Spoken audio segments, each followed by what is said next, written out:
compañía, ha emprendido el proyecto de estudiar una profesión, ha emprendido cualquier cosa que haya emprendido, pero no está seguro que esto es de Dios. Acaba con eso, páralo y punto, hasta que encuentres la seguridad. Dígale que está a su lado, páralo hasta que encuentres la seguridad. Otro ejemplo puede ser, mi hermano, este es muy práctico, y este se da mucho dentro de la iglesia de Jesús. La gente que piensa que hoy Dios lo ama, pero mañana no. Dios me ama hoy, pero mañana no. Pasado me ama, pero la otra no me ama. Esta semana me ama, pero el otro no me ama. Es un estado de confusión. Y eso tiene que ser sano para que pueda ser levantado como un hombre y una mujer de fe. ¿Cuántos dicen amén a eso? Ahora, te quiero presentar un segundo caso en la Biblia. Óigame bien, un segundo caso. Esta vez me voy a trasladar al Nuevo Testamento. Diga conmigo, al Nuevo Testamento. Hechos capítulo 1, vaya conmigo, Hechos capítulo 1, versículo 1 al 7. En el primer tratado, oh Teófilo, hablé acerca de todas las cosas que Jesús comenzó a hacer y enseñar. Teófilo fue la persona que se le destinó el libro se le escribió el libro de Hechos de los Apóstoles. Pero también este libro es utilizado para todos nosotros, fue escrito por Lucas. Hasta el día de hoy en que fue recibido arriba, después de haber dado mandamientos por el Espíritu Santo a los apóstoles que había escogido, a quienes también después de haber padecido se presentó vivo con muchas pruebas indubitables, apareciéndole durante 40 días y hablándoles acerca del qué. Dice, y estando juntos les mandó a que no se fueran de Jerusalén, sino que esperasen la promesa del Padre, la cual les digo, oíste de mí, porque Juan ciertamente bautizó con agua, mas ustedes serán bautizados con el Espíritu Santo dentro de no muchos días. Entonces los que se le habían reunido le preguntaron diciendo, Señor, ¿restaurarás el reino de Israel en este tiempo? Y les digo al Señor, mira lo que les dice, hijitos, no les toca a ustedes saber los tiempos y las sazones que el Padre puso en su sola potestad. Usted dirá, pastor, ¿dónde está la confusión? Yo quiero que usted mire el texto, que lo analice el texto. Mi hermano, el texto está hablando del reino de Dios, no del reino físico. El texto no está hablando del reinado de Israel, del reinado de Israel en cuanto a lo territorial, del reinado de Israel en cuanto a lo militar, del reinado de Israel en cuanto al territorio, en cuanto al poder físico. Lo que está hablando el Señor aquí es del reino de Dios. Está hablando de la promesa del Espíritu Santo. Y estos tipos están pensando en gobernar el mundo entero. Entonces, como una paradoja. Diga conmigo, había una confusión. Es como si yo estoy hablándole a usted que yo me siento mal, que tengo el corazón angustiado, que tengo el corazón afligido, y usted me sale con el cuento de que se va a comprar un Ferrari. Mi hermano, eso es una contradicción lo que estamos hablando allí. Entonces Jesús está hablando de un asunto espiritual y estos tipos están hablando de un asunto carnal y terrenal. Que se va a dar, es verdad, va a darse la restauración del reinado de Israel en el tiempo en que Mesías regrese. Pero Jesús no se está expresando en este instante a eso. Se está expresando al establecimiento, está manifestando, está hablando, les está enseñando. Durante 40 días y 40 noches les está hablando a estos tipos acerca del gobierno y del reino de Dios en la tierra. Y ellos pensando, ¿cuándo los israelitas nos vamos a hacer grandes otra vez? ¿Cuándo vamos a ser fuertes? ¿Cuándo vamos a gobernar sobre todas las naciones? ¿Cuándo vamos a ser los número uno del mundo? Y entonces Jesús les toca responder, ¿sabes qué? Ese asunto no le compete a ustedes. Ese es un asunto que le compete al Padre. Dígale que está a su lado. Esta gente estaba confundida.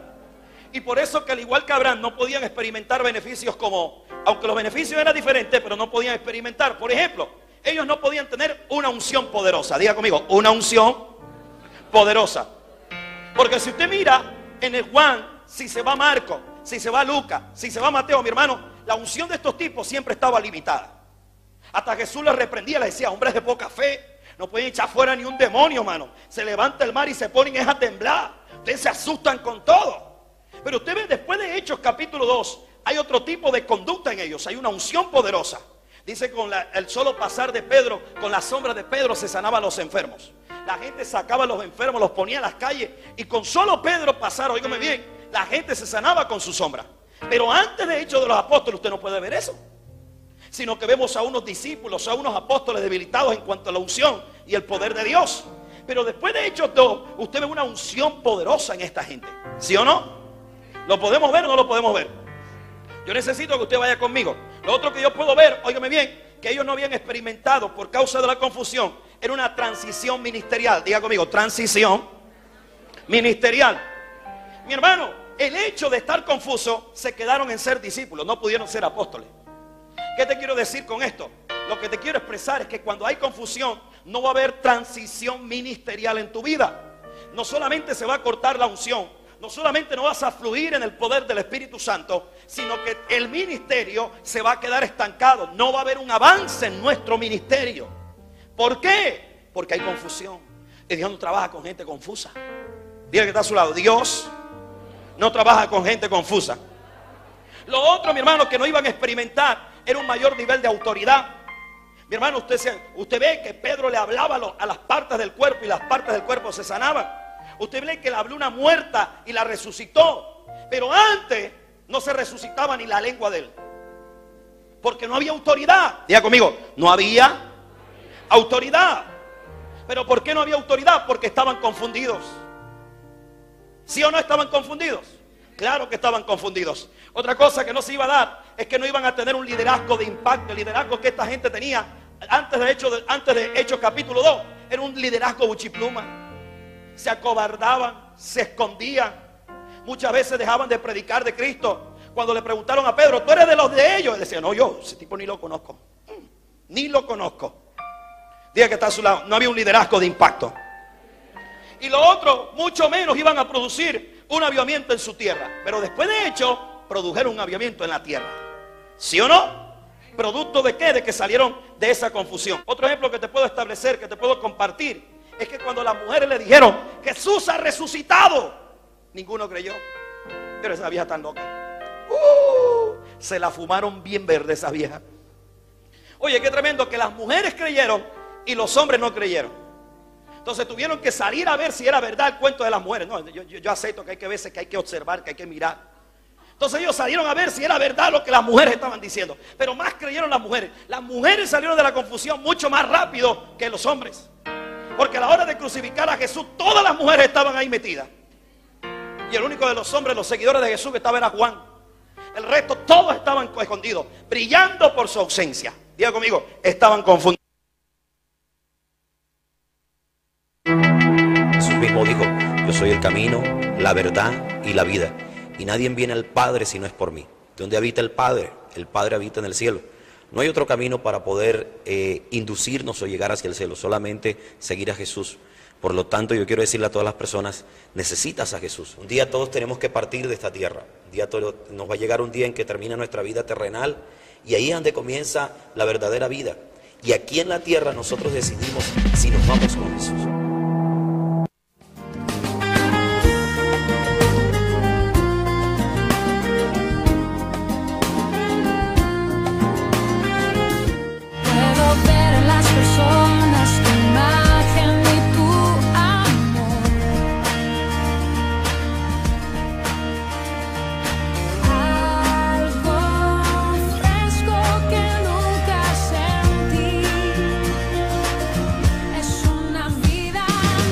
Acompáñanos todos los domingos a las 8 de la mañana y a las 10:30.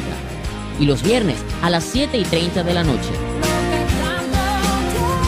Estamos en Sufisan, frente a Curazao Aluminium Fabric.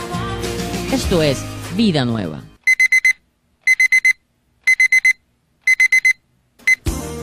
De lunes a viernes, desde las 6 de la mañana, tienes una cita con la bendición. Un programa nuevo y fresco para que comiences tu día como Dios manda. Mañana Bendita. Sintonízanos de lunes a viernes a las 6 de la mañana por Canal 24 y Hit 100.3 FM. No te lo pierdas. Mañana Bendita.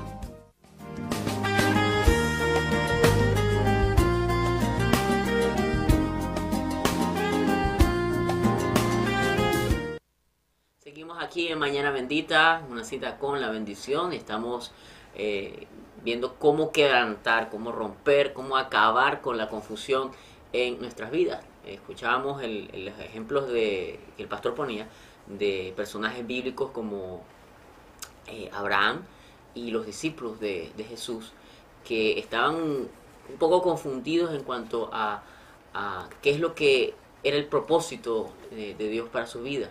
Pero cómo ellos volvieron a encaminarse, cómo ellos volvieron a hacer lo que era la voluntad de Dios, cómo ellos lograron el éxito que la Biblia nos narra que lograron alcanzar.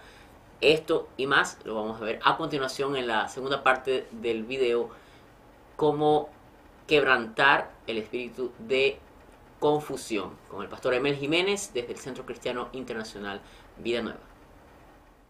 Demuestra una confusión en el corazón de estos hombres. Jesús está hablando del reino de Dios y ellos están pensando en el reino terrenal de Israel. Diga conmigo, había confusión. Ahora, después de lo ocurrido en Hechos 2, todo esto desapareció. ¿Y cuál era la prueba más grande?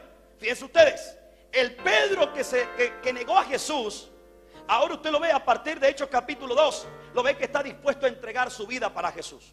Y le decía al tipo, niega a Jesús, mátame primero si quieres, pero no lo voy a negar.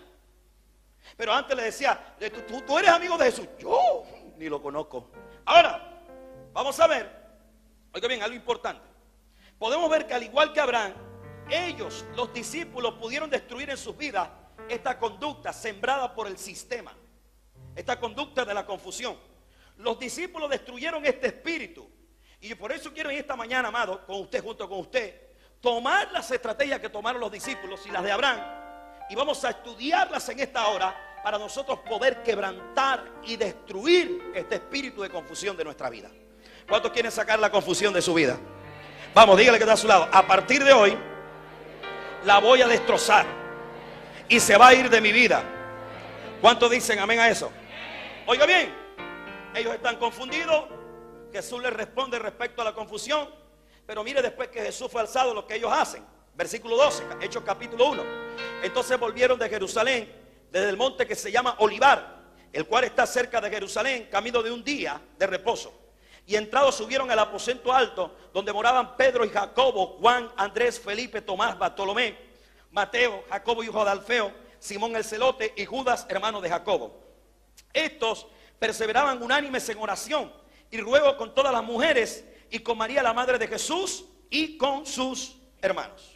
Entonces, después usted se salta al capítulo 2 de Hechos y se dará cuenta que toda confusión se desvanece. Diga conmigo, toda confusión se desvanece.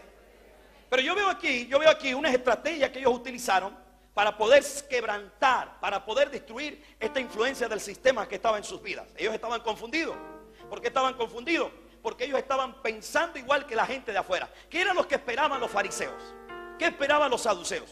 ¿Qué esperaban todos los religiosos y todo el pueblo de Israel? Un Mesías montado en un caballo blanco, que ejerciera un dominio militar, que los colocara a ellos por ahí encima. Y eso era lo mismo que estaban pensando ellos. ¿Sí o no?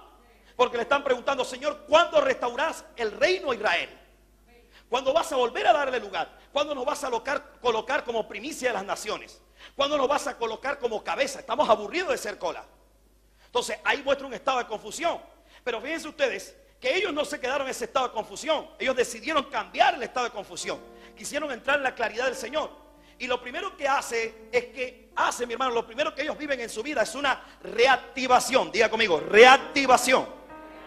Diga conmigo, reactivación. Dígale, dígale que está a su lado. Hay cosas en tu vida que has dejado de hacerla, pero que tienes que volver a hacerla. Le voy a decir qué era lo que ellos habían dejado de practicar. Habían dejado de practicar la comunicación con el Padre Celestial. Ellos se habían olvidado de orar al Padre Celestial. Se habían olvidado de pedirle, de presentarle, de colocar ante el trono de Dios, óigame bien, sus peticiones. Y en este instante lo primero que ellos hacen es que salen de Jerusalén, se van a un lugar, se suben al aposento alto, y cuando están en el aposento alto dice que se metieron a orar. Diga conmigo, a orar, a hablar con Papá Dios, a hablar con el Padre Celestial, a conversar con el Dios de los cielos. Mi hermano, quiero decirte algo. Si hay algo que va a desvanecer la confusión en nuestras vidas, es el comunicarnos con el Padre Celestial. Así que si tú has dejado de hacer esto, es tiempo de que tú reactives esto en tu vida. Es tiempo de que tú entres en un periodo de reactivación. Es tiempo de que en esta hora, mi hermano, tú ejercites nuevamente este don que Dios te ha entregado. Dios te ha entregado esta herramienta, esta arma, para que tú puedas disipar y para que puedas acabar con todo aturdimiento mental. Hay algo que Jesús le enseñó a los discípulos. Dice, velad y orad para que no entréis en ¿qué? ¿En qué? Mi hermano, la confusión es parte de la tentación. La confusión es parte de la prueba. La confusión es parte de